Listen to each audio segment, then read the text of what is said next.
All right, welcome back, everybody. It's like not one, but this is my second one in a month. It's putting in that work. Today we got Mr. Fadi on. Fadi, how you doing, brother? I'm doing great, man. You hustling. You hustling. I like it. Dude, man, yeah, no, I mean, like I said, I'm not. No, it's my week off, so I was like, might as well go ahead and put some extra work in on podcasting and whatever else I need to do. So, well, no, we'll go ahead and put that work in. You know, Yeah, man. so No, that sounds awesome. Thank you very much for having me on. It's excited. man, dude, like I said, anytime I can get some cool information about some uncommon stuff, I'm all about it. You know, today is one of those things. You know, you talking about some mountain horn dragons. Like people know of them, but they don't know about them, right? They know they seen them all over, magazines and everything like that. But I don't even know anybody that's actually kept them.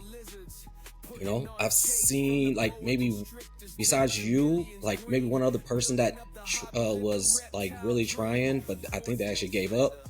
Uh, but I mean, like I said, they're a cool species that no one really looks at as a pet.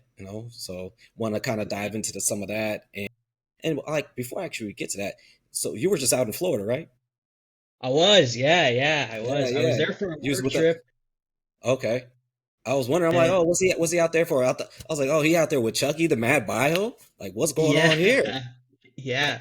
Well, I got lucky. I went up for the AZA conference that was in Tampa, and that was a Okay. week. And then my boss was like, "Hey, if you're able to kind of stay around an extra week and visit some of the because we work in the zoo, aquarium, museum, botanical garden industry. So I was like, if you can drive around, go speak to some of them in person, that would be awesome." And I was like, "You're saying I get to spend an extra week in Florida?"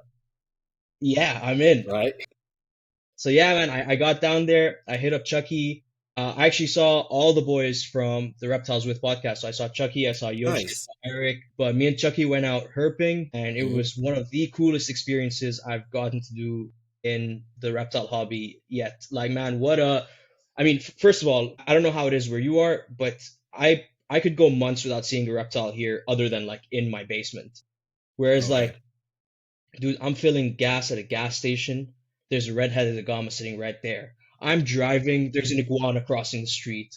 I'm like just getting out of the car. There's a nightingale on a tree sitting in the parking lot. Like it's crazy down there. But yeah, me and Chucky went out herping. We saw some cool species.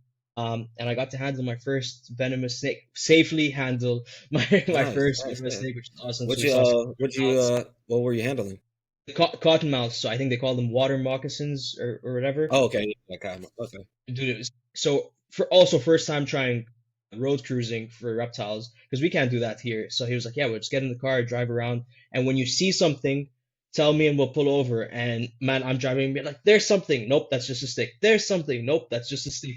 And he's catching them like maybe like stick insect, toad, whatever. He's catching them while he's getting in the car, and suddenly he just like parks, gets out, and starts running. And it's like pitch dark outside, so all I see is like the flashlight going back and forth. And yeah, man, he was finding the coolest things. He like ran out. There was another car coming, like basically jumped in front of this car with the hook and grabbed the cottonmouth, got it out of the way, and he's just like trying his best to save these snakes from getting Man. run over. Because sadly, we did see quite a few that were run over. Yeah. But yeah, man, incredible experience. I highly recommend. I mean, yeah, I think all of us reptile keepers love herping, but like really getting to do it kind of almost like re-sparked the joy and the passion and the love for Yeah. reptiles, man. Like I was just so like adrenaline rush, like Yeah. 100%, you Yeah. know? Yeah.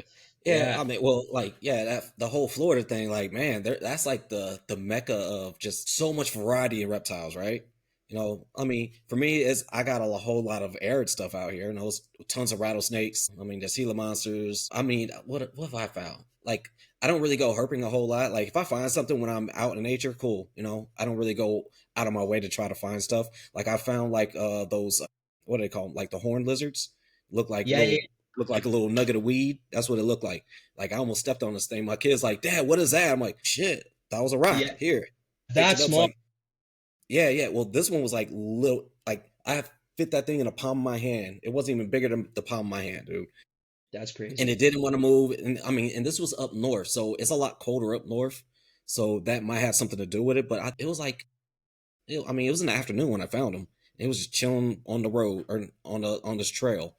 We were just walking around. I was like, oh shit, what's no? Grab that. He's like, Dad, can we take it home? I was like, no, no. Yeah, I mean, I know what their diet was is, and I'm like, I'm not about that because like they yeah, eat ants, ants, right? and Yeah, yeah. Those are the ones that will spray blood out of their eyes when they're threatened. yeah, yeah, yeah, yeah, That's a cool and species, yeah, man. yeah. I mean, I would love one, but I'm not finna breed ants and have an ant colony, and they get out of the whatever they're in, and then have ants all over the house. No, no. No, not a My fan. girlfriend will kick me out the house. Yeah. It's the fastest way out. Yeah, I'll be single real quick. A solution. Right. If I ever need a way out, now I have it. All right. I mean, she didn't even know I had some roaches up here for a hot second. So, like, my buddy That's gave me some hilarious. roaches. He's like, hey, take these because I had these what those dumpy tree frogs, and Okay, he's like, yeah, oh, yeah. they love them. And I totally forgot I had them in a bin up here. Those things were up there for like 3 months. I was like, And they were fine. yeah, they were living. I was like, damn. What I threw like a couple oranges in there real quick, let them eat that, threw some carrots, throw some other veggies, boom, let them eat all that stuff, boom. Then I just fed them off real quick. So she is like, oh, there's nothing here no more. Evidence is gone. What roaches are you talking about? There's no roaches here. Yeah, I don't know what you're talking about. That's just an empty bin. I'm going to clean it out. Don't worry about it later. So, Yeah, yeah. That's hilarious. man. All right. Yeah. So, like I said, we are here today. We're going to talk about some mountain horn dragons. What's the Latin on these? So the genus is Acansora. And Okay. then obviously there's a bunch of, I think there's 14 described species, and I think only about five, maybe six of them are in captivity. Okay. And which ones do you deal with? So I've kept four species over the past like 5, 6 years. I currently only have Acansora capra, which is what I would say is like the what people imagine when you say mountain horn dragons. That Hmm. is the capra. It's the green one. They got the horns. They're not too big. So yeah, so that's the one that was the first one I got, and it's still the one I work with to this day because I love Okay. them. They're awesome. And I also Yeah. have Akansora armata. And so I have one baby from them, and that was from a previous group. And then my current group, I have two males and a female, unfortunately. And then so in the past, I've also worked with Akansora nataliae, which is the big ones, the red orange heads, the flashy ones, and Yeah. the lepidogasters, which are the dwarf mountain horn dragon, which are still very common, and actually responsible reptile here in Canada is breeding them pretty frequently. So there's like quite a few captive bred babies available now, and it's kind of as Nice. opposed to all of the other species where most of it is still wild caught.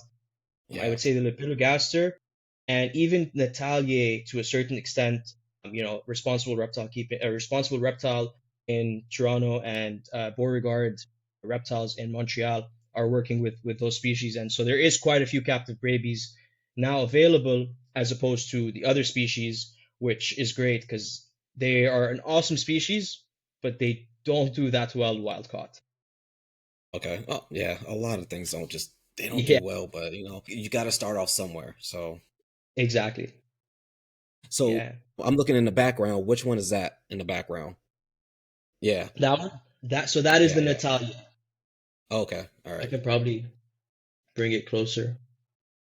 Oh, yeah. Does that help? There we go. So that's Yeah. the Okay. Natalia. So that's actually, I just mentioned responsible reptile. It's actually one of his males.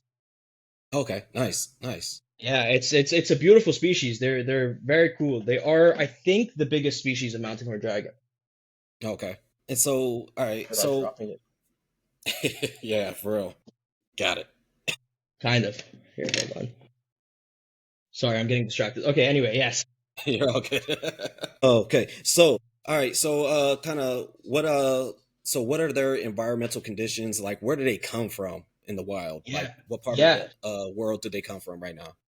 Yeah, so they're from East Asia. So like I don't yeah, I think that's the right like geographical area. So they come from Indonesia, Vietnam, Thailand. Each there are some locale crossovers, but in general, you'll find like the Capras in Thailand and the Natalias in I'm not sure exactly where, maybe Vietnam, and then The armatas come from Indonesia and whatever, but there are some crossover. And in general, that area, and they come from, like almost cloud forest like conditions. So they like it humid, but they don't like it too hot. So they do prefer it a bit on the cooler end for a reptile. They live in always by streams and rivers and moving water. So that's one big thing, and I'm sure we'll get into this later on, but they don't recognize standing water and always need moving water. And then they're also just more comfortable around water because it is their, uh, what's the word I'm looking for here? It's their escape. Okay, yeah, Winter comes, they'll just drop in the water, kind of get carried down the river, or pull up a little bit further down and hop out. And I also find that you know, I would say a lot of the time they actually go to the bathroom in the water as well. So they depend very heavily on the water, and they depend very heavily on humidity. And I think that's probably, I'm just crashing all these topics into one, but I think no, that's no, probably one of the biggest reasons they don't do well as wild caught is they probably come in super dehydrated, and people yeah, struggle to hydrate them. Yeah, so to answer your question, dense canopy, lots of trees, running yeah, water, higher humidity, and they do need warmth in captivity. Like room temperature is probably not warm enough for them, so give them a basking spot. But like, okay, their basking spot, the hottest point in their cage is probably like 85, and they don't spend a lot of time there. They use all the cage, and they will move around. They will go to the cooler side. They will bask a little bit, although like I can't remember the last time I've seen any of my cappers basking. So, give them the heat as an option, but they don't need it like, an arid species does, or something that needs it a lot warmer. yeah, yeah. Have you dealt with many wild caughts of the genus? Tons.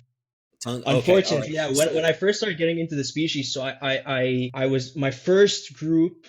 I was lucky enough to get, I guess somebody imported the wild caught animal, and she was gravid, and she laid the eggs and died. And so the babies were born in captivity from a wild caught mother, and they were incredible. I had them since they were like less than a month old, raised them myself. They'll jump on me when I come up to the enclosure. They'll eat whatever I give them. They're incredible. But I've also since then, trying to grow my collection of them, trying to breed them, trying to do all these things. I had to purchase quite a few yeah, wild caught animals over the years, and I have lost quite a few of them as well, like right off the bat. So it was man, a that's lot of rough. like, I don't want to say trial and error because I don't think I did anything different between the ones that I lost and the ones that survived. I think they just didn't acclimate to captivity as well, some of the Okay, other ones. Yeah. gotcha. How are you hydrating them? Because like you said, you were like you don't think people might not hydrate them enough for them to kind of bounce back from that long Yeah. journey they had, right? So what were you doing?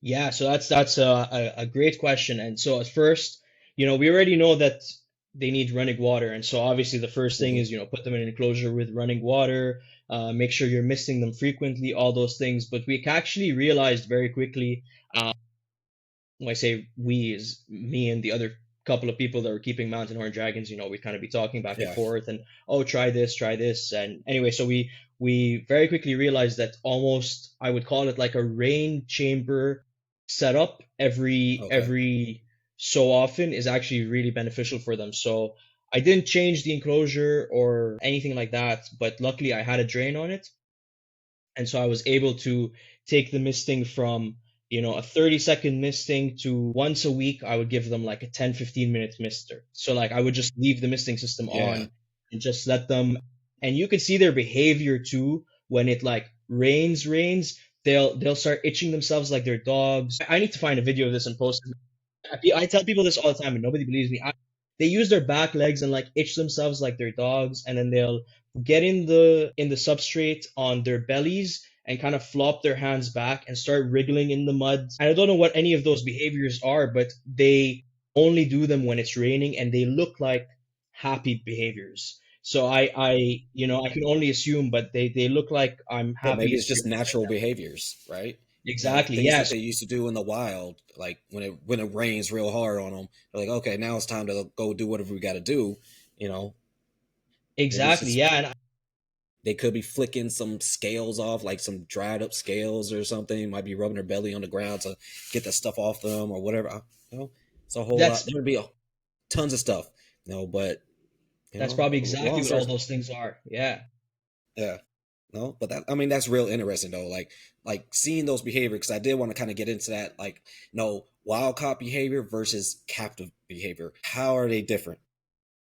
So the behaviors I just described to you, I've seen in both wild-caught animals and in Hmm. captive animals. So from whatever those behaviors are, they're instinctive behaviors that come out when it's raining, and they'll all do it. They'll even like, they'll find where because I have a lot of them set up in paludariums, so they'll run to the water and they'll duck their heads and they'll come up and they'll almost like try to swim when it's raining a little bit too. And there's a lot of really cool behaviors that happens as once you give them that long misting, and I was doing it pretty Hmm. frequently. But there are behaviors that I have noticed that I've only seen in captive bred ones, and they're, I guess, like the right way to say it is they're like personality. Like I don't know how to phrase it, but they're the captive bred ones are They're more more confident. confident. They're more Okay. likely to, like the three that I was originally talking about. They, without kidding, and I used to be the person to be like, hey, don't treat them like, don't act like they're something more than a reptile. That sounded so bad. What I'm trying to say is like, don't, I guess the word is like anthropomorphize them or whatever Yeah, the I know the word. I'm just not going to try to say it either. But right. don't treat them like they're your dog. No. Exactly. Yeah. And so I was all for that, but really it's the captive bred ones, or at least the captive hatched ones that I've raised since I was a baby, are very puppy-like. They know their names. They see me and they get excited. There's a different preference on giving them hornworms versus giving them superworms. You can almost see like the excitement of, oh, it's a hornworm this time, we're getting a treat, or whatever it is. And Yeah. and obviously all of these traits are absent in the wild caught ones. And it's probably just simply like you said, starting off right, like you said, it's probably just the confidence. They're probably Hmm. terrified, and they spend most of their time hiding or puffing up so that you don't come near them or whatever. Whereas like once they're confident, you really do start to see those behaviors come out. Otherwise, all the other behaviors are very similar. They're great eaters for the most part. There does seem to be like a bit of like appetite dip once a year for some species. Others will eat year round, and yeah, they're like it seems to be a pretty steady between wild caught and captive bred. Other than the confidence, I like the that you use Okay. confidence, so I'm gonna go with that. Well, I just think no, and you can see with geckos as well. Like the smaller the animal, the less they're not as confident as like the bigger gecko, right? Like a For sure. toke, confident as all hell. He will defend his territory, compared to like what do I got over here? That like my Cerdodactylus. They Yeah, see me and out. they're Like gone. they want Yeah, no part of me. Like I'm using my quickness and I'm out. I don't want to deal with you. No, I'm not confident and like I can. If you catch me, I'm not confident enough that I can get away. Like my bite won't do anything. But it's okay. He's like, nah, step over here if you want to. try this bite. Yeah, yeah. You're gonna know when that hand goes back, it's gonna be bleeding. So, Right. just Yeah, remember that. So it's like, okay, yeah. No, so I mean, different level of confidence. I mean, and there's probably different levels of intelligence that comes with that as well. for sure. You know, yeah. So, kind of, I'm guessing you probably have like quarantine setups versus like what the regular setups are, or are Sort they of. kind of the same? They're set up very similar. Okay. For quarantine, I think the big difference is I won't build a paludarium for something that I'm not sure will do well long term, because obviously paludariums are a lot of work. And so like a full on paludarium setup with a waterfall and all of that stuff, I don't do right off the bat. So I think the biggest difference with the quarantine setup is that their running water is a big water bowl, like fairly big, like big enough for them to actually fully submerge themselves in, Hmm. and just an air stone to keep the water bubbling. instead of like a waterfall mechanism. So it still Yeah. needs to be, I think they still need to hear the sound of the water. They still need it to be, You just need to see it moving, moving, right? right? Yeah, yeah, Yeah. yeah. But I'm not gonna go through pulling up all the waterfall. Otherwise, the tank is set up the same. Lots of sticks because they do not spend unless they're hunting or in the water. They will never spend time on the ground. They are always lounging up in the branches. Which is another cool thing about them, by the way. They like once they're in their setup and I've left them alone, they're not hiders. Like they are full on display almost Okay. all the time. They're sitting right up front. They look like they're just chilling on like a wood in the jungle, and yeah, very cool. Nice, nice, nice. Yeah, because I know I got a because what is it? I got that Exoterra Pro incubator, and it has that Yeah, little spout, that little humidity spout. I mean, that would be something that you could probably use with that stuff because it blows the water and everything. You could submerge it 100%. down and keep the water moving and stuff like that. But no, the air stones are. I mean, that's a great idea as well. Yeah. So with the so with your captive ones, right? So you said you're building them a paludarium. How big is this thing for? So my biggest one for a pair, I had a trio in it, but now it's just a pair. What is a 36 18 36 Exoterra? Okay. That's not true. I have a trio in a greenhouse setup. So it's like a not a greenhouse, a grow tent. Sorry. Oh, okay. Uh, I was like, yeah. wow, So that what? Damn, yeah, that yeah, shit's yeah. I wish huge. I had a greenhouse. Yeah, yeah. I wish. I'm not actually sure how like the dimensions of it, but it's Yeah, taller grow than tents are me. pretty big. Yeah. Yeah, yeah. So it's pretty big. I don't love it because there's no like clear side of it, so it's like completely sealed. So once, unless it's open, I don't see them. And the opening, the actual unzipping of the grow tent scares them away. So that is Okay. something that I'm going to switch out of very, very soon. But for my biggest paludarium is the 36 18 36 Exoterra. And I assume you're asking this for like sizing of like enclosures. So I should mention that that's very specifically the Yeah. capras Which or the species? armadas that are, Yeah. yeah, they're around the same size, whereas like if you had lepidogasters, which are significantly smaller, you could probably fit like I want like maybe four in a 36 18 36 Like a pretty 1.3. easily, I would say. Yeah. Like yeah, like a 1.3. I actually, and don't do this unless like do this on your own risk or whatever, but I have actually kept males together for extended periods of time, and I've never seen any bullying. Granted, I didn't know they were males when I first put them together, and then eventually like but they stayed together for a long time, no problem. And I've had this happen with several species multiple times, and there does not seem to be any bullying between any of them at all. Like between males and females, between males and males, there doesn't seem to be any bullying. Yeah, the Natalie, because they're the biggest ones, I probably wouldn't do more than a pair in a 36 18 36. And honestly, if you can go bigger, definitely go bigger. How The big do they Capras are get? not they're not too, I want to say like 14 inches. I could be very off on that. I'm just throwing a number, but they're not because I think the Capras and the Armadas get to around like 10. Okay. So they've And is got that probably mostly like tail four. or Oh yeah, mostly tail for sure. Their bodies aren't very big at all. Like I think the Capras maybe like four-ish, 5 inches, and the rest of it is tail, which I guess sounds like a pretty even 50-50 split. But yeah, most of it is tail for sure. nice? Oh, so like I said, you do the whole palodemus. How much of you of that enclosure are you uh going towards water? Like how much of the capacity are you having is water compared to everything else? Yeah, so it depends on the enclosure, obviously. Hmm. I have a 18 18 36 where half the bottom is water. Okay. So like, one side is land, one side is water. For the 36 18 36,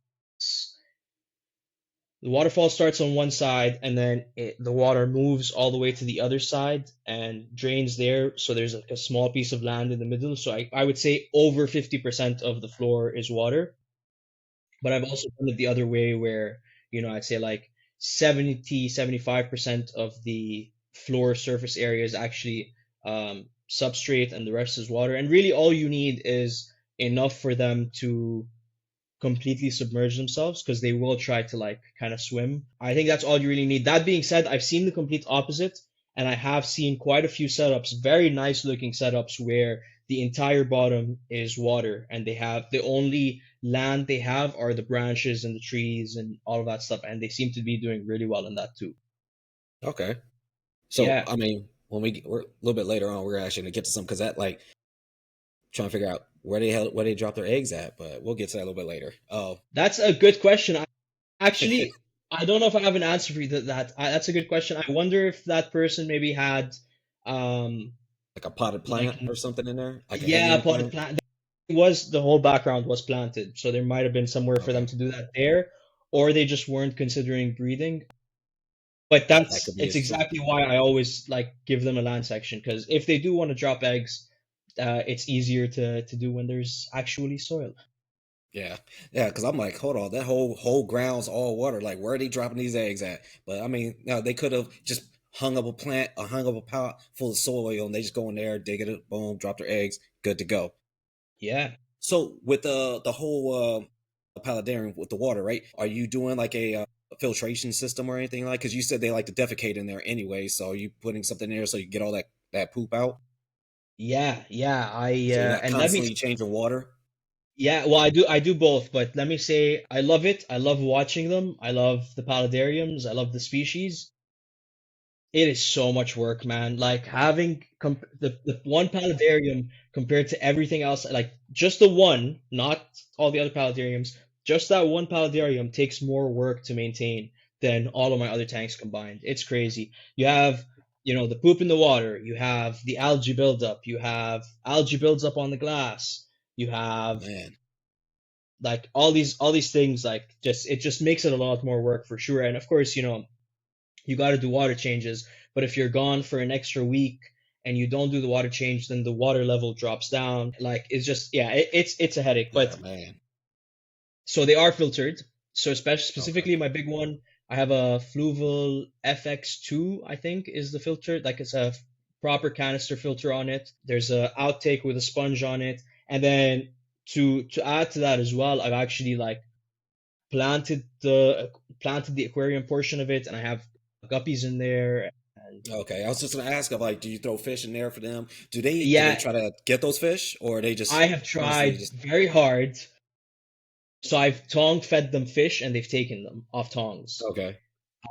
But and I have seen them almost like kind of side eye and looking down the water and watching the fish, but I've never actually caught them catching one. But the fish are great because the fish eat the poop. And Yeah, there there's a you go. couple of like red cherry shrimp in there. They'll break down the poop too, and there is a Yeah, a bunch of filtration. bottom And feeders, right? which exactly, exactly. But that being said, when I do see pieces of poop floating around or whatever, I will pull them out just to kind of reduce the load on the actual system. But if I don't see them, I'm not too worried because they almost act like the springtails and the isopods in the dirt. They eat the poop, they Yeah. break it down, and then they poop, and their poop fertilizes the plants and the whole thing. So yeah, I do have I think every single one of the paludariums are filtered, whether it's a canister filter on the big one, or I have one of those hang on the back filters on one of the other ones, and I have a sponge filter in one of the other ones. So they're all filtered. That's just the most filtered one that's also planted in also aquarium. I will throw in there. I haven't seen anything like this myself, or I haven't tried it or whatever, but there has been some talk of the mountain horn dragons actually eating some of the guppies and getting sick from the guppies or something like that, but I haven't experienced anything like that myself. Okay. Yeah. So do you throw plants in the actual paludarium part, or just on the? So in two right now I have three proper paludariums set up.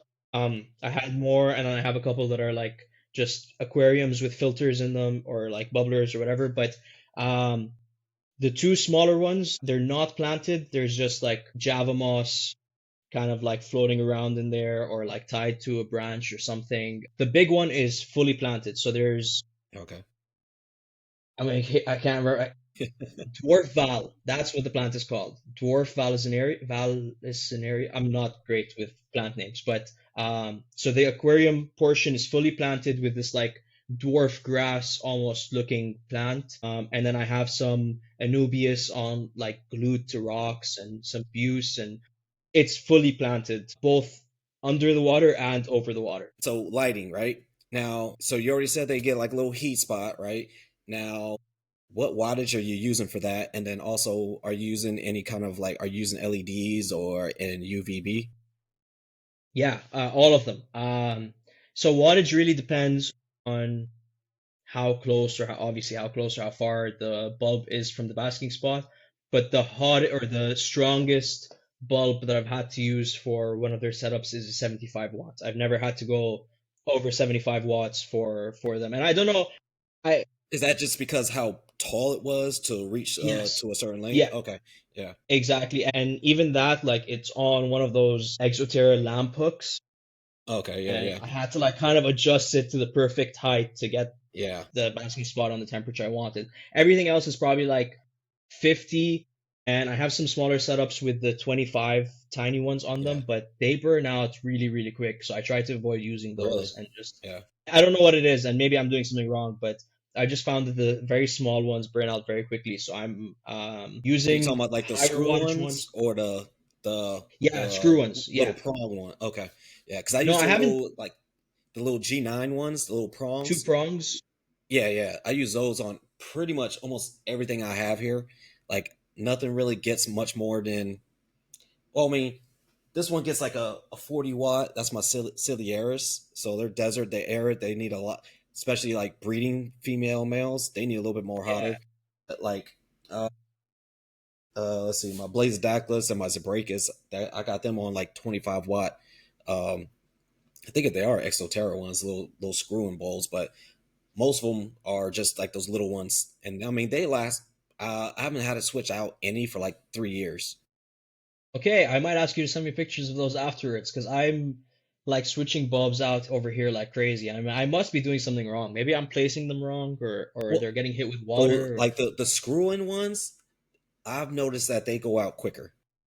Like, Okay, yeah, yeah, it's not just you; they go out quicker for some reason. okay. And then sometimes, like even because I don't know if they get so hot that that metal part will just stay in there after you undo it. A lot of that I've had that. happens. Yeah, yeah. Yes, It yes. doesn't matter what kind of bulb it is or who's it from. It happens to all of them. Okay, good to Yeah, know. Good to know. that's why I Yeah, always use those small little two prong ones because they never they haven't burned out on me or stopped working or anything. So I mean yeah, they're yeah, pretty yeah. That legit, makes sense. and you could get them super cheap on Amazon. Cool. Yeah, I've never tried those. I might have to look into doing that because I would like to lower the wattage I'm using, especially because I'll give it in temperatures, not in wattage, because that I Hmm. guess like that's what I'm trying to achieve, but I'm doing it with higher wattage bulbs and kind of moving them further away. But I try to keep the basking spot or the hot spot around 85 and then Okay. make sure they have a very good gradient, like even down to 72, I would say, like have a spot that's quite colder than the 85 that's at the basking spot for sure. Yeah. Yeah.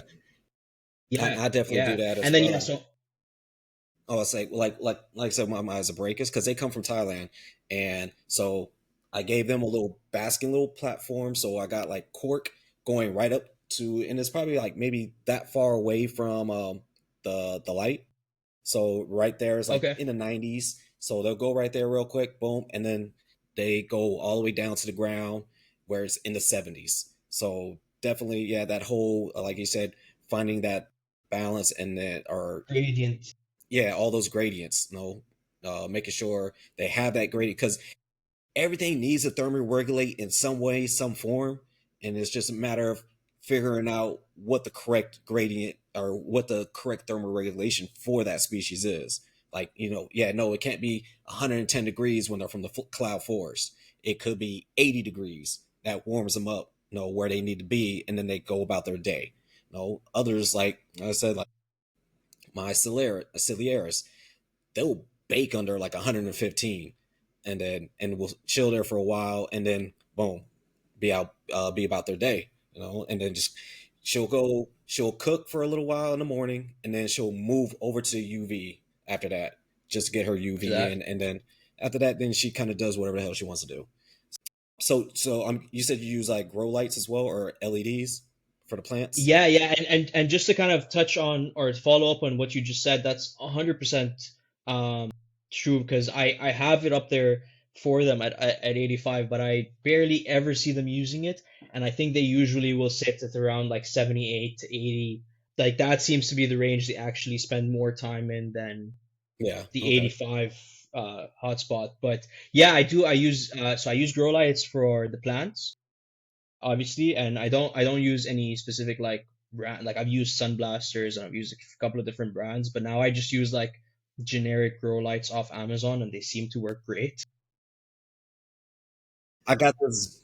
I don't even know if it's generic, but it was a because this thing is like I got two 3 foot LEDs for like I think it was like 40, $50, and I don't even know, but it comes like in like one package is two of them, and you got connectors and everything like that. But Yeah, yeah, man, yeah. my plants, boom, just go through the roof. Like, well, at least my rattlesnake plant does. Oh, that thing Yeah, just keeps growing and growing. That thing ain't stopping. It's almost touching. It's literally. I got it in a was it like a 24 18 or some shit like that, and it's right. damn near. First got it. It was only like 5 inches. That thing is about to start touching the roof of that enclosure. I That's had it that's for like hilarious. yeah. I just did that enclosure this year, so I was like shit.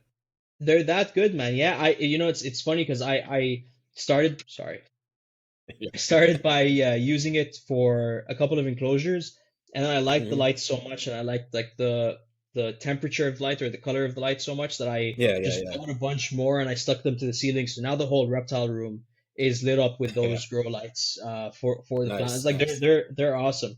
But yeah, I use a couple of them, especially in the paludarium, because you just mentioned it there too. The height away from the plants makes a big difference. Hmm. And obviously I'll try to plant like the plants that like the higher light closer to the top, and but I'm not very good with plants. In general, it's a guessing Oh, game and neither am hoping I. it works Trust out. me. Yeah, that's the trial and error. I'll put this here. If it starts to die, I'll move it, or whatever. But the biggest like struggle is getting the plants in the water section of the paludarium lit, because that's 36 inches from the top. Yeah, yeah, yeah. That was the bigger struggle of getting them to actually, start to grow. So for that one, I put the Terra Sky from Exo on it, and Okay. it seemed to help. But it's the Terra Sky and two of those LED bars from Amazon. Everything else I just have lit with those Amazon LED bars. And then I am using UVB, but I'm using a very like so almost what I would say is like kind of that's right. Sorry, I was trying to remember the name of the product. I use the Shade Dweller, the For 7%, the I think it arcade. is.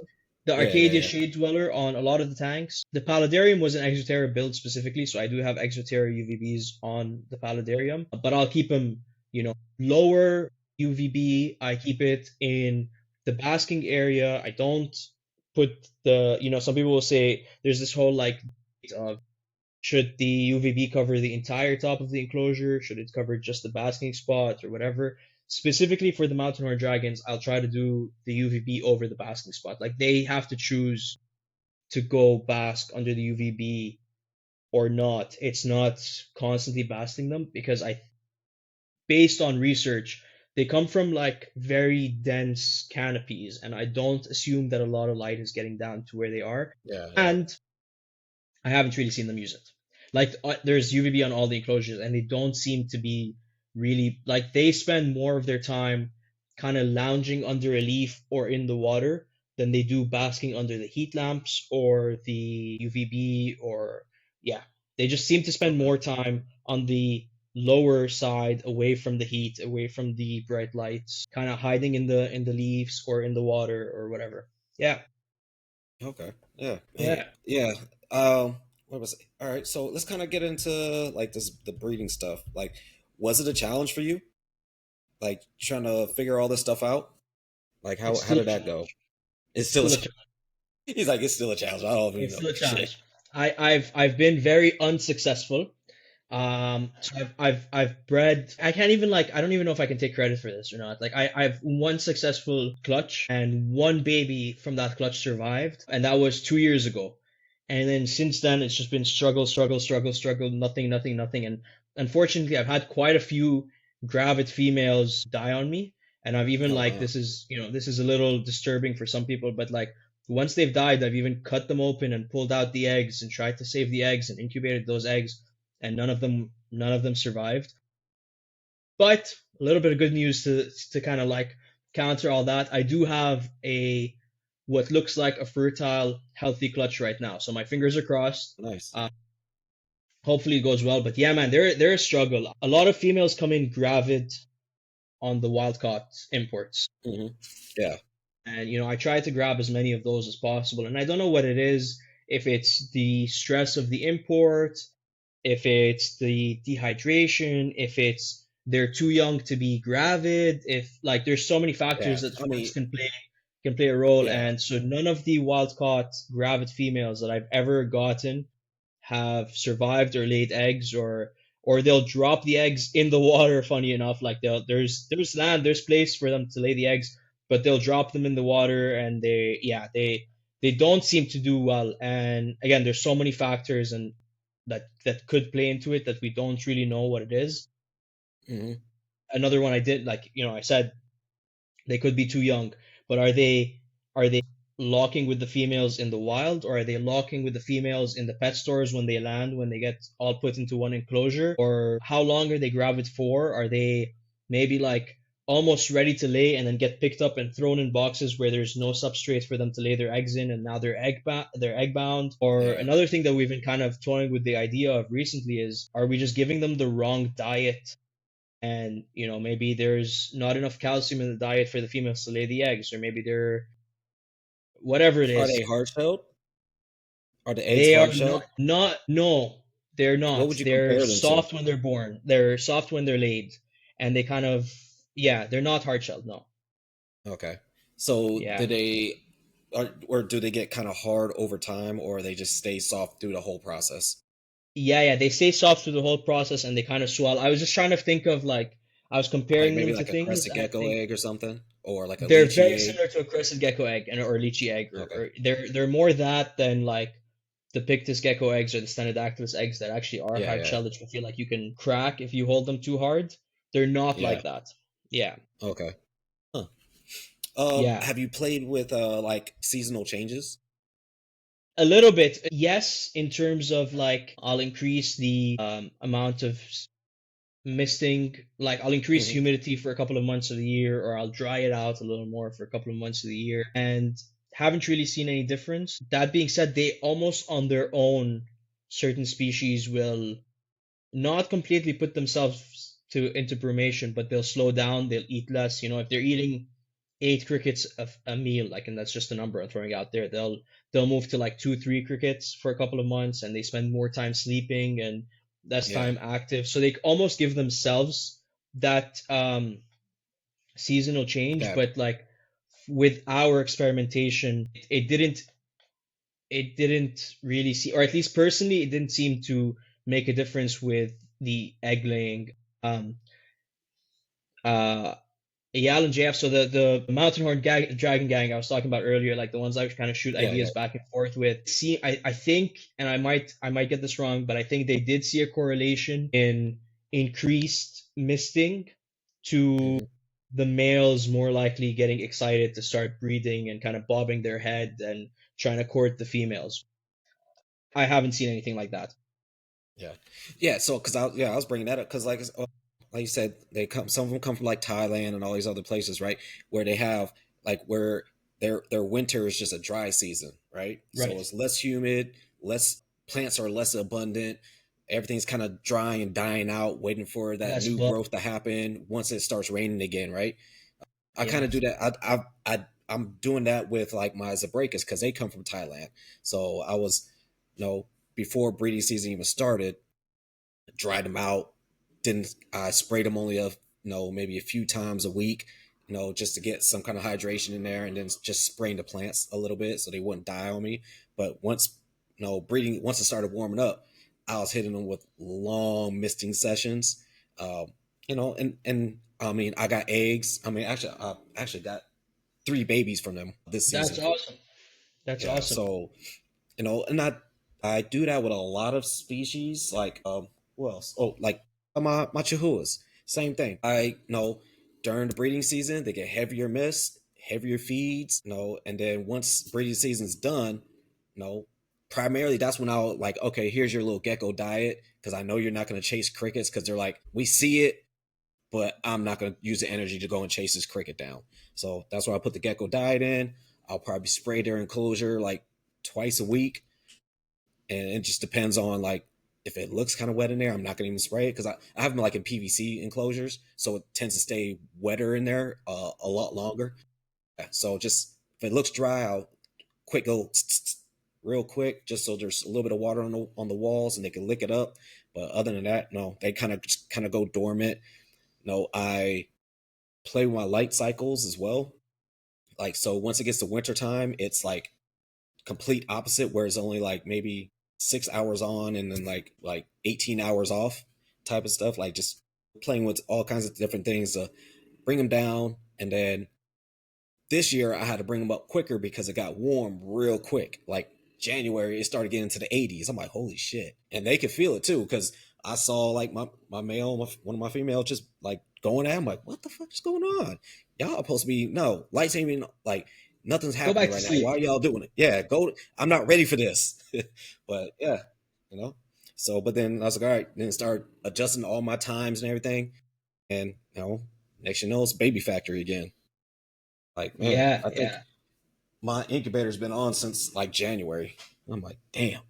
It's awesome. Yeah. Nothing better than that Well, baby season, man. It's a lot of work, but it's a lot of fun. dude, man, I was like, God damn, why is it taking me like 2.5 hours to feed? I'm like, oh shit, I got all these babies. Yeah, I got 100 babies. Yeah, yeah, Yeah. exactly. Yeah, Yeah. it's Like, funny. I've yeah. noticed all those things with other species, but Hmm. not with them. So I will do like, the I will play with the lights and drop down the amount of hours that they're lit for like the collared lizards or the pictus geckos or stuff like that. But I won't do it, or yeah, I don't do it for the mountain horn dragons, and I think mostly just because they don't seem to have interest in, I'm sure they have their their circadian rhythm. They are realizing that the lights are on or the lights are off. And actually I noticed they won't eat until like the lights have been on for 3 4 hours. Like Oh, okay. they gotta wake up, they gotta move around, they gotta warm up before they take food. But they don't seem to care whether the lights are on for 12 hours or 16 or 5. Like as long as they wake up, they kind of move around, they eat, and then they're going back to sleep anyway. So they don't, yeah. They live in the They're an life. active lizard, but they're super lazy too. Yeah, yeah. Well, I mean, most reptiles are pretty, like, pretty, not lazy, but they're pretty sedate. They just chill. Right. That's their life. There's like chill, grab some food, let me go chill again. Am I hungry? Nah, I'm good. It is what it is. I'm I jealous, was man. like, right, can I live like this? Don't have to pay no rent. I was like, shit, I'm paying all their rent right here. Shit, they need to start kicking I know, in, if only they could work a little bit harder and help pay the rent. right? Yeah, stay still for this picture. You got to make me some money real quick. Yeah. That's funny. So when you got those first hatchlings that were like a month old, right? How are you setting them up? Yeah, so completely different than how I'm setting them up now, actually. And I should say they weren't. I was looking for mountain horn dragons for, Hmm. I want to say, like almost a year before those babies popped up, and they were very, very hard to find. And then, just luckily an import had come in and they had those babies, and I jumped on it as soon as I could. But I was setting, I remember this. I could probably pull up some pictures or something because this was like 6-ish years ago, but maybe a little bit more than that. I put them in a 10-gallon enclosure, and I put so kind of the same concept but on a smaller scale. So I put them in a 10-gallon enclosure, top opening, so I had the screen on top, Hmm. and a bunch of fake plants, well, a bunch of sticks, well densely planted with fake stuff. so they have the opportunity to hide, to climb around, all of that. And then I had a giant water bowl in the middle, and I had I think it's Fluckers or Flukers. I think that's the brand that makes them. They're a little jar, like uh, like a mason jar, but plastic. I can't remember Mhm. the right wording to use, and they have a little like funnel on the end of it, and Okay. you fill it with water, and you can adjust the speed that it drips out. Oh, And okay. I Yeah, think they're yeah, made yeah. I for know. chameleon. Yeah, yeah, Yeah, yeah, yeah. so Like a I little had drip that. system. A little drip system, but it's like completely manual to where like I had to fill it every 2 days, like go back in there, empty it, open it, fill it up, close it. And so I had that sitting on the screen top on top of the water bowl. So it would just drip into the water bowl like constantly. And then I would still miss them, several times a day. And I don't even think they were on the misting at that time. I think I was like hand misting them. And I did not put any heat on them until they were like 6, maybe 7 months old. I just had just like a little LED to light up the enclosure. Okay. Nice. Yeah. What like what is their diet like really consist of? Well, for you. Bugs. So they're strictly insectivores. I've tried to feed them Okay. a whole bunch of other things. There's been some talk of like, oh, they'll eat fish, and I did say they did take fish off tongs, but it didn't really seem like convenient. And I've tried them in like little bowls. They wouldn't Was it take like them. They're live fish obviously or you just like little fillets? yeah, no, like I grabbed a guppy on tongue. Felt like a murderer, man. It was hilarious, but and guppy was still like flopping around and yeah, but they took it. They took it, but they wouldn't take it out of a small bowl. They wouldn't take him out of the water. And then I heard some people say, I feed mine bananas and I feed mine watermelons, and I've Oh tried wow. all of that, and they will not take any of it. Like even and actually it's funny because I don't know how many other species of reptiles do this, but I don't think any of mine do other than the mountain horn dragons. They will like give you a bit of attitude when you feed them something you don't like. So first they're standing there and they're like giving you the side eye and they're kind of checking it out, and then they'll close that eye that's facing you like, no, I'm not interested. And if you keep trying to like force it, like, no, no, try it, just try it, or like, you start dabbing it on their lips or whatever, they'll actually like shake their head and like move out like, I ain't having none of this, bro. um so that's another very interesting behavior they have. It's very cool. Like they will actively tell you, I don't like this food, like try something That's else, crazy. and you can pull out something else like 2 minutes later, and they'll try it. That being said, their diet mostly, for me at least, consists of like crickets, superworms, hornworms when I get my hands on them, silkworms. Hornworms, they go crazy. Specifically the capras, I don't know why, but they go crazy for the hornworms. Really. All of that being said, there has been like, again, like talking with the mountain horn dragon guys and like just trying to figure out what the right thing is.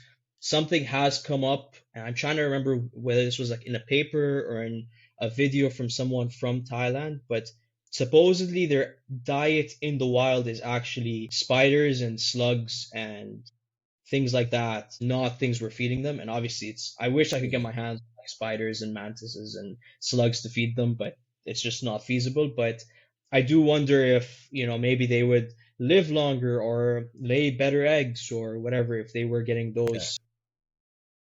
Well, those diet you could options. probably do like snails, right? Uh, no, I because like would you love said, to try it. yeah. I was thinking like maybe because like you said, they're always by like banks of water or like streams of water, Yeah, right? So maybe there's some crustaceans in there too. They might be grab some just for that calcium, right? right. Yeah. Yeah.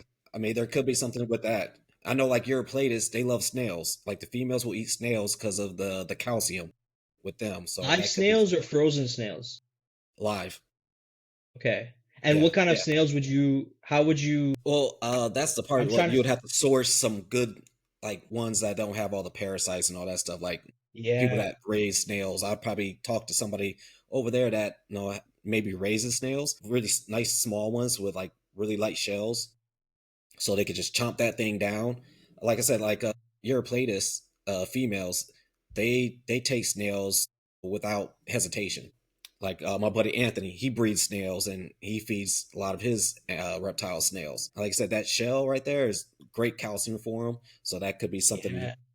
else that could maybe be able to help with that. I say like you said, like mantis or even stick bugs. stick bugs might be something that might entice them. I'm not sure who's all out in Canada that breeds those crazy bugs. I mean, I don't know anybody out here really, but I know we get a. If I go to my reptile store, I see a bunch of praying mantises. I could probably get some babies if I wanted to and feed those off, but too expensive to Right. be feeding that shit off. They're too expensive to be eating. That's the thing. Yeah, I do see mantises more often at a certain time of year. It seems like every year, there's a mantis boom. Everyone's selling the egg sacs and everyone's selling baby mantises, whatever. They're like $15 a mantis. Which is way too much for to be a feeder. To feed. Yeah. For snails, I'm actually not sure. I know there is one person here that is breeding a bunch of species of native snails. So I Mm-hmm. assume I could possibly try to feed them some snails, but I know he sells them as like not feeders. So he prices them a little bit higher to be Higher, yeah. sold as like Well, terrarium I mean, pets, not well, feeders. you get a bunch of those, you breed them, and then you're good Right. to go. And You then know, good to go. Yeah, like exactly. Yeah. because Well, I know a lot of people will like find snails, but they'll like feed them a bunch of greens to help filter out whatever hell they ate, and right. then they'll feed them off. So And then feed them off. yeah. Yeah, it's interesting because the African land snails and all those other like popular pet snails are illegal Mhm. here. Oh, okay. So I know I can't get I mean, I could technically get my hands on some, but like not legally. Whereas I Yeah, think yeah. those native species, I think they're allowed to be kept. It's funny because with reptiles you can't keep any native species at all, but then you flip the bugs and suddenly the rules change and you can keep native species. So it is confusing, but um, I should try snails. That's actually a very good idea. I don't know if any of us have actually tried that. Yeah, I would definitely try that out. Yeah. Also maybe even grasshoppers as well. Almost impossible for us to get here. Damn. Shit. Our feeder selection, unfortunately, is a lot smaller than I think most of the world. So we can't get the locusts. And if anyone listening to this lives in Canada and knows where to get these things, and maybe I'm wrong, please let me know. But yeah, we can't get the locusts or the grasshoppers, any of those things. We can't get snails. The only species of roach we can use is discoids. Can't use the dubias. There's quite a few like feeder options I see like online from whether it's people in the US or people in the UK that we can't get Man, our hands that's on. rough. Yeah. Man. Man. So what kind of supplements do you use for them? Same as everything else. I will give them so calcium. I would say basically with every meal. Some types of worms that the calcium just doesn't stick to as well. So I've kind of like given Yeah, up yeah. on dusting them. But like every time they're getting crickets, they're getting calcium. And I would say because they don't use the UVB as much as other species, I will give them calcium with D3 more often than not. Okay. And that's basically mostly the only supplement I will give them. Every so often, once every 2 months or whatever, I will dust with either vitamin A. So I basically only use Repashy supplements, and I mean not for any other reason other than they're the easiest ones for me to get my hands on here. Okay. I'm sure there's a lot of other great uh, supplement companies or vitamin companies or whatever, but Repashy just seems to be the most available one around me. So I use mostly Repashy supplements. So they'll get the calcium plus most of the time, and then they'll get the vitamin A like once every 2 months, or the super vite, I think is what the other one's called, once every two Okay. months as well. And that's purely just me being like, well, you must need this too. Like you're not only getting one vitamin in the wild. So like it's trying to include other things in their diet, but I actually wish I had a better understanding of what they would exactly need as opposed, with dart frogs, they're quite like understanding of like, okay, you need to give them the vitamin A because that stops this and helps produce eggs or whatever it is that they have an understanding of what each vitamin or supplement does for the frogs. I don't think we have that as well figured out in lizards as they do in No, no, no, no, no. frogs. Yeah, Yeah. we are so far behind. It's crazy. You know. Yeah. Yeah. I use a bunch of different ones now, but I'm slowly starting to like go off of the Arcadia stuff just because it's hard to get. it is like reptile stores don't carry it. You know, Yeah. Amazon hardly carries it. Like I gotta go to like Reptile Basics, but it takes them like 3 weeks to ship me the stuff. I was like, I don't Right. want to wait 3 weeks. Like Yeah. we're in the world of Amazon where I could get it like today or tomorrow.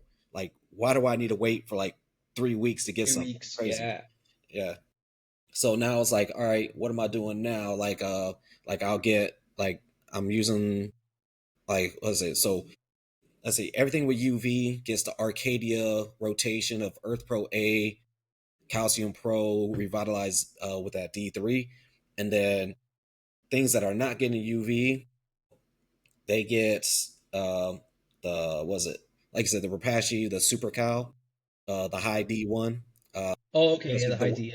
Yeah. yeah, the ones that like give me like really hard calcified eggs, so they get the high D, and then like my Zabracus are like on a totally different one where I do what is it?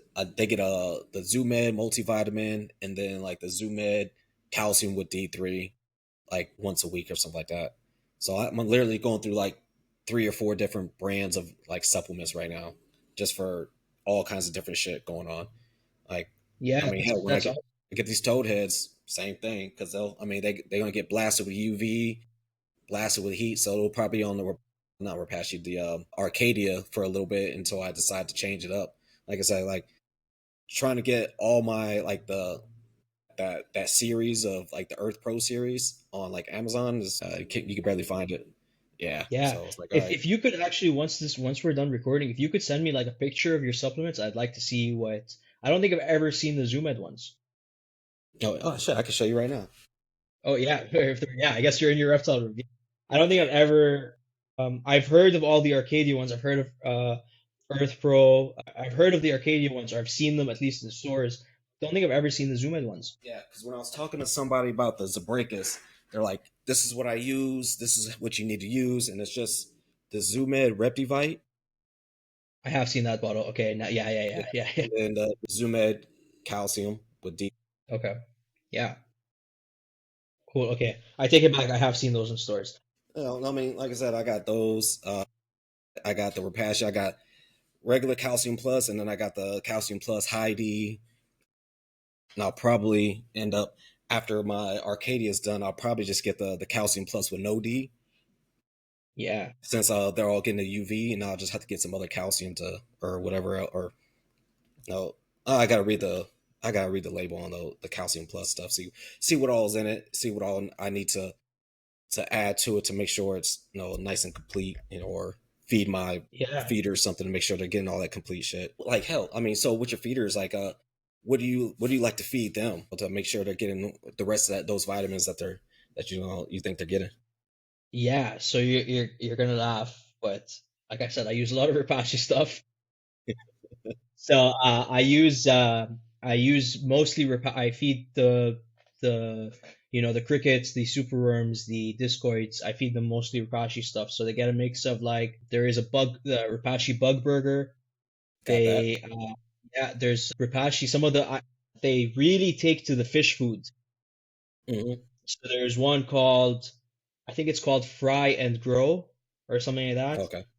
They love that. I'll give them the morning wood, which is has a lot of spirulina in it. Got that too. I used to have Yeah, isopods. I don't know. I don't there have you them things go. anymore. Yeah, I don't have any isopods anymore either, other than the ones in the enclosures, but I stopped Yeah, keeping the that's isopods. about it. Yeah, yeah. It's it's funny because just a quick side tangent. It's funny because they're probably one of the easiest things to keep, but And I kill them. going through all these bins and opening each bin and missing them and closing, go to the next bin, whatever, I found to be such a tiring task that I kind of slowly moved away from iSpots. But Yeah. Oh, yeah, trust me. I know the feeling. yeah, exactly. But yeah, yeah. So that's mostly what my feeders get, and then I don't eat much vegetables, but when I do, they'll get odds and ends. Some lettuce here, some peppers here, some cucumbers here, whatever it is. But mostly their main diet is the main one is Bug Burger by Ripashi, and then I'll mix in some of the other Ripashis. And I breed dart frogs too, so I'll make the dart frogs Ripashi. I'll boil the morning wood or whatever it is and mix up. So, but what I've started to do is mix up 3 or 4 of those repashes and mix up a big amount of it. And all the tadpoles will get their cut, and then everything else just goes to the crickets, the roaches, whatever it is. Yeah. And so a blend of all these different repashes, and I assume it works. Like they eat it all, which Oh yeah. I I've mean, always they're had the eating it, struggle right? of there exactly, which like in the past I've had the struggle of having crickets and putting down all these different foods and them not going to them. So like I remember like if I would put apples and potatoes, the crickets would eat them. If I put anything else, it's almost like just sat there and they wouldn't go near them. But the Repashy, without fail, that cube goes into the cricket bin, and within like 10 minutes, they're swarming it. But yeah, So yeah. I they're, like I said, they're I put attracted to that. it. Yeah, Yeah, I'll put like bug burger in there because I got what is it? Isopod kit that ZooMed makes, I think. Um, yeah, yeah. I put that with some of the bug burger, put that in there, and then sometimes I just like whip up some of the crescent gecko diet as well. They tear that up, you know. Yeah, they'll take that too. Yeah, Yeah, yeah. yeah. So put all that stuff in these cricket bins right behind me right here, and give it a day. Everything disappears. Cool. Feed them all off. Feed them all Like off. the Yeah. worst thing I do. Like, so what size like crickets do you use for them? Are you using larges or something, or medium? I wonder if all the sizes are like kind of the same. I'll use the 3/4 Three inch. 3/4? Yeah, yeah, yeah, yeah. Yeah. I hate them. I hate them. They die so quick. I used to have this pro. I'll send you a picture of my cricket bin afterwards. I for until like maybe a year ago, I could not keep crickets alive. Like it got to the point where every time I wanted to feed, I would go to the reptile store, grab crickets, come back, feed, and that's it. No crickets left. Like even if I had like 2 crickets left over, I'd be like, okay, you're getting these because I'm not keeping crickets because I always kill them. And then I did. I can't remember where I got this idea from. It might even be, I might have gotten this idea from Mike and Bree at the Jungle Vault, actually. Anyway, so it's a tub with screen on the sides, on both sides, Mhm. so you have the cross ventilation, walnut shells for the substrate, and then, obviously you have the cardboard and the egg crate and all of that. But I think the biggest thing was hydration, and I would always struggle with that. And I tried the cricket crystals, all these different things, and they wouldn't go well. Um, and now I'm using hamster or bird water, and it's Okay. flipped, and there's just a like a cotton shoved into it or like paper towel shoved into it to stop it from like leaking out. Leaking out. And Yeah. obviously the paper towel or the cotton or whatever gets wet, and they'll climb onto that and they'll drink it and not get soaked. And anyway, this is the only setup in over 10 years of reptile keeping. This is the only setup for crickets that's actually worked for me. Yeah, yeah, Everything else, I just end up killing the crickets. Yeah. yeah. Like, I mean, yeah, like same thing with that stuff. Like, if I no, I have to go through the process of all right. Let me chop up all these veggies really fine, then soak them in water, and then take them out, and then I just put it on a plate and let them go after it. I mean, they'll last long enough, like for like the week and a half that I have them, or probably just a week that I have them. No, they'll stay there. But then if I don't do that consistently, if I'm like, no, I'm just gonna give 'em water crystals and this wet mixture of like crescent gecko diet and bug burger and all that, they just die They off die. real quick. Yeah, it's so weird. Yeah, and I just hate going through all that. I'm like, man, it's like I don't eat veggies like that myself, so why the hell am I like? But it's cool. I mean, it's okay now because now I go like since I work at this new job. We get all these donations from these big time supermarkets, so I get a lot of produce now. So I just take the whole produce, get in the water, throw it in the bin. All right, cool. You guys are good. If you guys live, Yeah. you guys live. If not, you're not. Whatever. I'm just gonna go to the store. They're like, man, why don't you just go buy bulk now? Because I'm like, I probably should, but my girl's gonna kill me. Buying like 3,000 crickets for the price of 3,000 crickets is what I'm probably paying over at the reptile store for like 300. 300. Yeah, it's crazy. Dude, But I'm like, I'm telling you, man, like 6 months ago, 7 months ago is when I made the switch to buying bulk. Now I will say, your girl will kill you. There will be crickets everywhere in the house. everywhere. It will Yeah, happen. yeah. But So I that's am why we got saving a good cats. amount of money. Oh yeah, you Yeah, got cat, bro. You're good. You got yeah. cats. You're good. Oh, Yeah, I no, mean, at my old place, yeah, at my old place, I caught a bunch of I got a bunch of these house geckos. I just let them roam around my apartment, and so whenever crickets got loose, snatch them up. So I didn't have to worry about it. that's funny. I'm like, I didn't do this on purpose, but I have quite a few morning geckos living around the reptile room, just kind of, they just exist there, let's say. And yeah, they're probably catching geckos and some other things. Actually, another thing I wanted to throw in there because you mentioned feeding the crested gecko food to the crickets and whatever. I'll do that with the so I'll feed the crested geckos because I still have quite a few crested geckos. So I'll feed the crested geckos on like Monday, and then Wednesday I'll pull out the gecko food, and some geckos will finish the whole plate, some won't, whatever, blah blah Hmm. blah. But And you throw them all in the those cricket bins. cups, I don't do it in the cricket bins. I throw them straight in the roach bins, and within like a Them couple too. Yeah, hours, those yeah. cups are clean enough to reuse, clean. Let's see. Yeah, Yeah, I do it the same thing with like my super worms. I just throw all yeah, the yeah, yeah. little cups of dyed in there. They're Right. good. No, super They'll clean worms it for. last forever. Yeah, man. Shit. Oh man. So with the eggs, like, so you got like you have some incubating right now. I do. Yeah. So what are the temperatures that you're aiming for, and how long Yeah. have they been in there? Let me quickly hold on. Let me quickly do the Celsius to Fahrenheit conversion.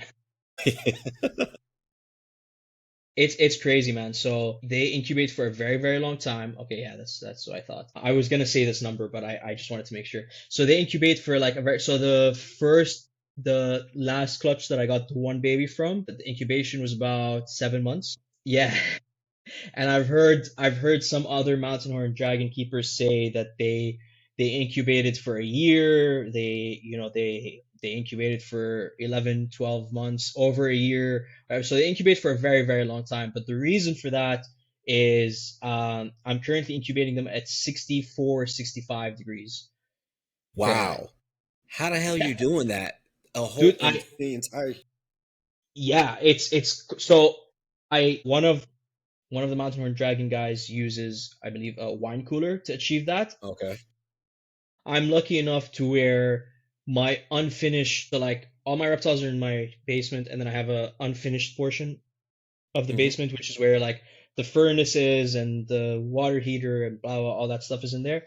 And it stays it's concrete floor. Oh, it's really cold then. It gets cold. It gets very cold. Yeah. So like I don't I it, they're literally just sitting on the shelf in there, and it bounces from like 18, 19 degrees Celsius, which I think is like 64 to like, yeah, 64 66 degrees Fahrenheit. So it's cold and it'll take a long time, but I've Damn. also and I haven't experienced this myself, but some of the other mountain horde dragon keepers will say like if they incubate over 73, then the babies come out and usually will last a couple of weeks and die, or they Wow. come out with a lot of like kinks in the tail, or like kind of looking a little strange, or like essentially the problems start occurring over like 73 to 75 degrees Celsius. So the colder you Okay. can incubate them, the better. It does take a long time and it is very, very frustrating. But if we can get baby mountain horde dragons, it's worth it. Right. Yeah. Definitely, it is, man. Yeah. Because I was like, man, maybe they go through like a diapause or something. But you're like, no, they just 60 some degrees. I'm like, oh, Yeah, yeah. I don't think They I could never do. Well, I mean, I could do that. Like I said, if I got a wine cooler, wine cooler, just yeah. set it to like yeah 60 some degrees and you're good to go. Because I mean that is a long ass time. That's like you're starting to hit that chameleon territory. It's crazy. You just have to like, and I feel like we talked about this on the Stenodactylus episode of like, I think you were saying, I can't remember which one of you was like, I'm always checking, and then the other one was he's like, I never look. I'm very much Hmm. like the impatient type of like, I'll open the incubator every like 10 days and check like, have the pictus hatched, have the stenos hatched, have all these like, with the mountain horn dragons, you just gotta put them and forget them because it will drive you crazy. Set it and forget it. Yeah, yeah. That Yeah, that's it's me been right like 3 there. months now, and I'm like, are you has the egg grown? Do they look bigger? Like, yeah, you Yeah. just gotta put them and forget them. Yeah, yeah. Yeah, Yeah, I mean, yeah, that's definitely me right there. Like I said, I like when it hatches. I put it on my calendar. All right, check on day this. Boom. So I'm not constantly up and down, up, down, up, down, looking at that Yeah, shit. Like yeah, I have I just have a few more eggs in there. I said I got a pair of Chihuahua eggs. I got one egg that looks good from my Blazodactylus, my Madagascar velvet geckos, and then I got like that's cool. two more Ciliaris eggs. Like my Ciliaris have given me, I think I have like 16, 17 babies right now. No, from one That's awesome. or from one pair. They just they went They're wild this year. going. So I was like, They're going. Yeah, that's awesome. yeah, it's so Awesome. bad that I had to separate them. I was like, all right, you guys are done. No more for this season. Enough. Yeah, I was like, I got to figure out how I'm supposed to move you guys. I can't if I can't move these babies, you guys can't have no more babies. Shit. But Yeah, that's you. You sound like you have a lot of really cool species. Yeah, I yeah. I would love to have see a a reptile lot roaster one of day, or come on the podcast and tell me about your geckos. definitely. Yeah, I mean, Yeah, I have a lot of more obscure stuff than common stuff. You know, like I said, I got a lot of Cerdaclys, which I just found out last week when I was talking to Kai on talking about Australia because he has yeah. Cerdaclys. I'm like, how do y'all have Cerdaclys in Australia? I was like, are these naturally there or are they invasive? It's like, no, these are naturally here. I'm like, holy shit! I Like think I they would didn't have to know be they. naturally there for them to be able to keep them. Yeah, yeah, that's my thing. Like, how do they like? Are they what like decaying toads or whatever that were brought there, and then next you know they start messing up all their fields and stuff like that. But it's like no, these are here naturally. I was like, damn, because I didn't know Cerdaclys spread it like that across no, because I know they're in Asia or no Southwest Asia, Southeast Asia, but I didn't know they spread all the way to Australia. That blew my Yeah, mind right there. Yeah, so I mean, I have Cerdaclys, I have Blazodactylus, I have Euryplatus. What else do I got? Stropharis. I think that's mainly no, yeah. I mean, I and got chihuahuas. Goniasaurus as well. Yeah, the Chihuahuas as well. No, I always tell people like Chihuahuas are not my passion. That is a way to fund my all my other stuff. Because people Yeah, love Chihuahuas, I love the other stuff. So they help me yeah. buy the other stuff. Because I I get that. That's actually, why I keep getting geckos around.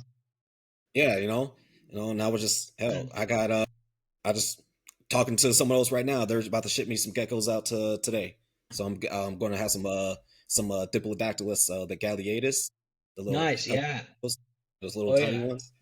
Yeah, That's a cool because species. I'm slowly moving off a lot of the tropical stuff, and I'm going more arid. I mean, just because I mean it makes sense. I'm in Arizona. It's hot as all hell over here, so it's been a pain in the ass trying to keep a lot of these tropicals and then having good sheds and stuff like that. So I was like, well, let me just start moving off some of these. Like some of them I'm going to keep just for sentimental reasons. Like no people like, hey, I want to give you this because I feel like you can work with this, or no, as a give me as a gift or something. Like all right, so I'm gonna keep those things that I bought. They're going out the door if they're not aired. You know, that's Yeah, what it it makes is. sense. Yeah. So before we close out, is there any good like I know you said you guys have your whole little group of or mountain dragon keepers. Now is there any good resources for people to look up to if they want to start looking into maybe trying to work with these species? Yeah. Um, I promise I'm not saying this because it's my podcast.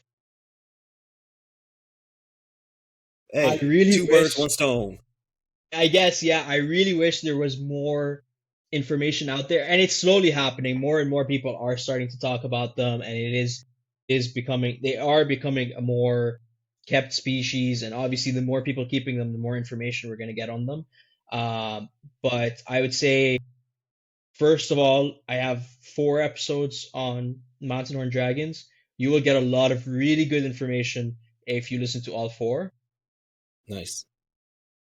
Then there is a Facebook group called Mountain Horn Dragons. I should know this. I'm an admin. I don't even. Hold on, let me quickly look it up. Yeah, I know. Okay, Mountain Horn Dragon info, and I can send you the link if you want to like pop it somewhere as Yeah, well. yeah, yeah. Um, I'm an admin, but I'm not very active on it. But all the other people that are on there are super knowledgeable. It's not one of those Facebook groups where like you're gonna get attacked if you ask a question. Everyone's super friendly, everyone's willing to help, everyone's looking to kind of. I think it's a small enough niche that it hasn't grown to where people are a little nasty in Facebook groups like in some of the other Hmm. sub niches of the hobby. But yeah, there's a lot of good information on there, and if you ask any question, it will be answered pretty quickly.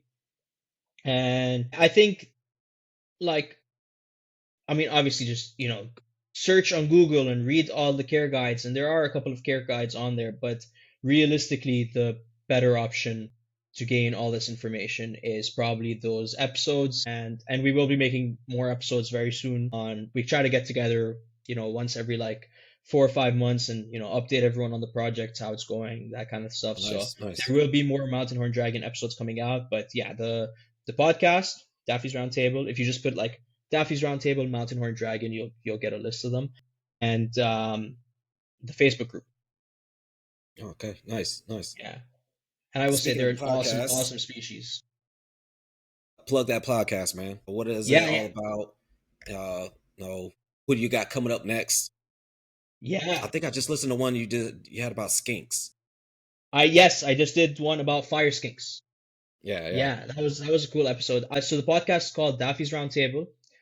It's very similar concept, I think, what you're doing here, which is I think we're all just trying to put more, rarer, less common species on the map and share some information on them that you're only the people that are actually keeping them and doing work with them will have this kind of information, and it's just not available out there. So, every episode is on a different topic. Usually it's very species targeted or concept targeted. So, like, the fire skink one was the last one that just went out.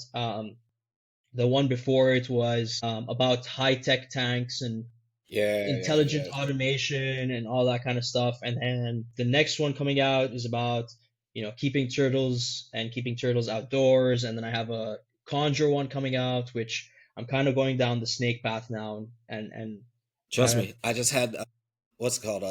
What's his name? God damn it, Brass Man, Jeremy. We Jeremy. did Yeah, yeah, yeah, yeah, yeah, yeah, yeah. yeah, yeah. We did the Amazon tree boa. Yeah, I I was have like, one sitting in the room with me right now. They're such a cool nice, species, yeah, man. Yeah, yeah, yeah. they're awesome. I'm, I'm so close to Do it. convincing my girl. Do So it. close. Like Do it. right now, Yeah. she said yes to hogs. I was like, okay, we're in. What about I got my foot in. So now it's like, all right, now how much of this door can I open up? And I'm like, because I was like, I want something that's a live bearer, and I was like, I want a boa, but I want something that's I those ATBs. I love the colors on them. I love like that Carnage series that he has, that red with the white. Oh, that's all me, all me. I was like, and man, there's so much variety too. yeah, exactly. There's so many different colors, man. It's crazy. I'm not the morph guy, but if you give me a red snake or something that has red in it, I'm all for it. You're in. You're all in. Yeah, Yeah. yeah. No, I don't disagree. Yeah, man, and there's so many advantages to snake keeping too. Like we spend a good portion of this episode talking about feeders and feeding feeders and keeping feeders alive, and all of that goes out of the window when you move to snake keeping. Like I have a freezer in my Yeah. garage that's filled with rats, and those rats do not need to be fed or cleaned, or it's just, They pull them out, frozen. thaw 'em. Yeah, Yeah. exactly. So, yeah. So anyway, so yeah, jumping back, that's the podcast is called Daffy's Roundtable. Please check it out. We got a lot of cool episodes coming out, and hopefully Jason will pop in very soon as well, and we can find out Sure. more about what's Yeah. happening in his reptile room. Oh yeah, definitely. Yeah, we could definitely do that. That's no problem right there. All right. So we're about to get up out of here. Like I said, no, this episode be probably dropped this week. Um, Nice. like probably like this Thursday or something like that. But other than that, like I told people before, we are now able to get monetized on Spotify. So $2.99 a month if you want the bonus content. Um, so this one won't be the bonus one. So next month I'll have a bonus one for you guys. So probably like once a month I'll have one bonus episode for you guys. So if you guys want to do it, cool. If not, you're gonna be missing out on some good info. I said I'm gonna start having a whole lot of different people on here, not just gecko, lizard. No, I'm starting to branch off the snakes. I'm gonna start branching off to other stuff. Because I mean, this reptile world is so big that we just can't stay into one lane. I was like, Let me get into all these different lanes. Let me dip my feet over here, dip my feet over there, and get some information out to the public. But other than that, when you guys listen to this, have a great morning, night, afternoon, evening, whenever you listen to this, and we'll catch you on the next one. Peace. Peace.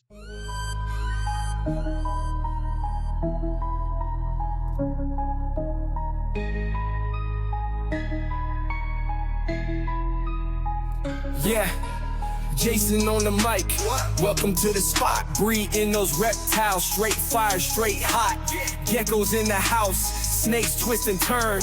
Lizards on the prowl, see the passion burn. Breeders in the game, they putting in work. Red tail bows, see them go berserk. Leopard geckos shine like scales of gold.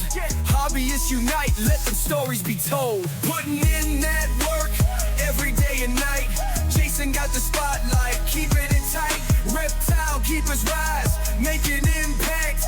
Breeding them beauties, never looking back. Cages all set, heat lamps in place. Monitor lizards, putting on a chase. From the boa constrictors to the chameleons green. Building up the hobby, live the reptile dream. Corn snakes slither, python stretch. Crested geckos leap, ain't no contest. Spotlighting the keepers, doing it right. Every enclosure clean, every feeding tight. Putting in that work every day and night. Jason got the spotlight, keeping it tight.